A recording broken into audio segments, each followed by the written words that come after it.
میں کرکٹ کھیل کر گھر واپس آ رہا تھا کہ راستے میں ایک لڑکی ٹرین کی پٹری پر بیٹھ کر رو رہی تھی۔ مجھے سمجھ آ گئی تھی کہ وہ لڑکی خودکشی کرنے کے لیے ٹرین کا انتظار کر رہی ہے۔ میں اس کے پاس گیا اور اسے بہت سمجھانے کی کوشش کی، مگر وہ میری کوئی بات سننے کو تیار نہیں تھی۔ اتنے میں ٹرین آ گئی تو میں نے اس لڑکی کو زبردستی پٹری سے دور کر دیا۔ ٹرین گزر جانے کے بعد وہ زور زور سے رونے لگی اور بار بار کہنے لگی کہ مجھے مرنا ہے، مجھے زندہ نہیں رہنا۔ میں کچھ دیر وہاں اس کے پاس کھڑا رہا اور پھر میں نے اسے کہا کہ چلو میرے گھر چلتے ہیں۔ پہلے وہ نہیں مانی، مگر پھر پتہ نہیں اس کے ذہن میں کیا آیا کہ وہ میرے ساتھ چل پڑی۔ میں اسے اپنے گھر لے آیا اور اپنے ماں باپ کو ساری بات بتائی۔ میرے ماں باپ نے اس لڑکی سے اس کے گھر والوں کے بارے میں پوچھا، لیکن اس نے کچھ نہیں بتایا۔ وہ 1 سال تک ہمارے گھر میں ہمارے ساتھ رہی، مگر اس نے خود کے بارے میں ہمیں کچھ بھی نہیں بتایا۔ وہ بس چپ چاپ سارا دن گھر کے کام کرتی رہتی تھی اور شام کو روتے ہوئے سو جاتی تھی۔ وہ ہم سب کا بہت خیال رکھتی تھی، بس اپنا خیال رکھنا بھول جاتی تھی۔ گھنٹوں اکیلے بیٹھ کر پتہ نہیں کن سوچوں میں گم ہو جاتی تھی کہ اسے ہماری آواز بھی سنائی نہیں دیتی تھی۔ اس کے اٹھنے بیٹھنے اور بات کرنے کے انداز سے لگتا تھا کہ کسی امیر خاندان کی بیٹی ہے، لیکن اس نے ہم سے کبھی کوئی فرمائش نہیں کی تھی، بلکہ وہ امی کے پرانے کپڑوں کو ٹھیک کر کے پہنتی تھی۔ عید پر امی نے اس سے پوچھا تھا کہ بیٹا عید پر کیسے کپڑے چاہیے؟ وہ کافی دیر تک چپ رہی اور پھر امی کو گلے لگا کر کہنے لگی کہ امی دلہن کا جوڑا چاہیے۔ پہلی دفعہ اس نے ہم سے کچھ مانگا تھا تو امی نے انکار نہیں کیا اور امی بازار سے اس کے لیے دلہن کا جوڑا لے آئیں۔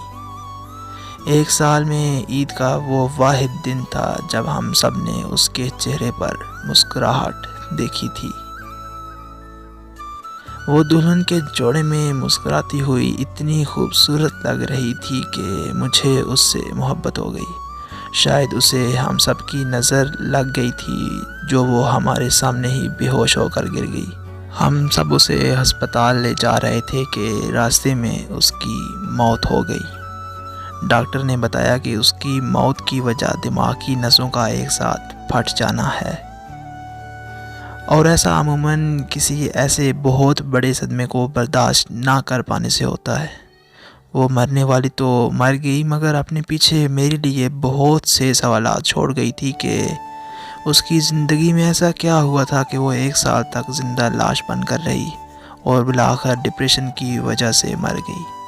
اس کی موت کے بعد اس کے کمرے سے مجھے ایک ڈائری ملی جس میں میرے سارے سوالوں کے جواب لکھے تھے۔ لکھا تھا کہ میرا نام عالیہ ہے اور میں اپنے ماں باپ کی اکلوتی اور لاڈلی اولاد تھی۔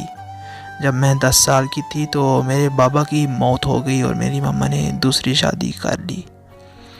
میرے دوسرے بابا جنہیں میں انکل کہتی تھی وہ ہمارے گھر کبھی کبھار آتے تھے کیونکہ وہ زیادہ اپنی پہلی بیوی کے پاس رہتے تھے۔ میری ان سے زیادہ بات نہیں ہوتی تھی کیونکہ میں انہیں پسند نہیں کرتی تھی۔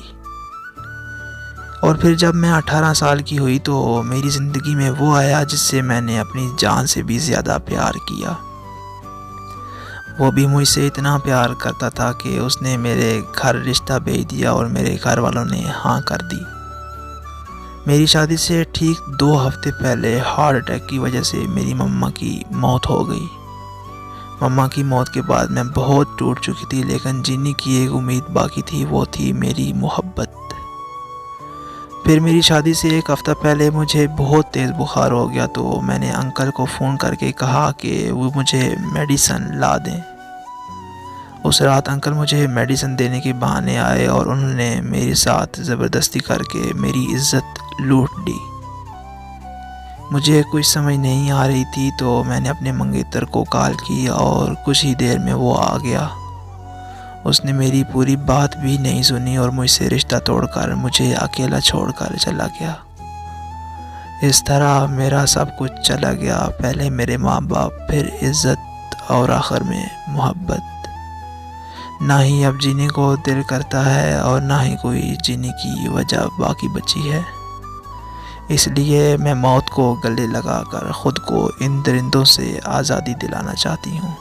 اور پھر جب میں ڈائری کے آخری صفحے پر پہنچا تو یہ پڑھ کر میری جان نکل گئی کہ اسے بھی مجھ سے محبت ہو گئی تھی اور وہ میرے ساتھ شادی کرنا چاہتی تھی۔ اس لیے اس نے شاید عید پر شادی کا جوڑا منگوایا تھا۔ اگر آپ کی بھی کوئی ایسی ہی سٹوری ہے تو مجھے فیس بک پر میسج کر دیجیے گا۔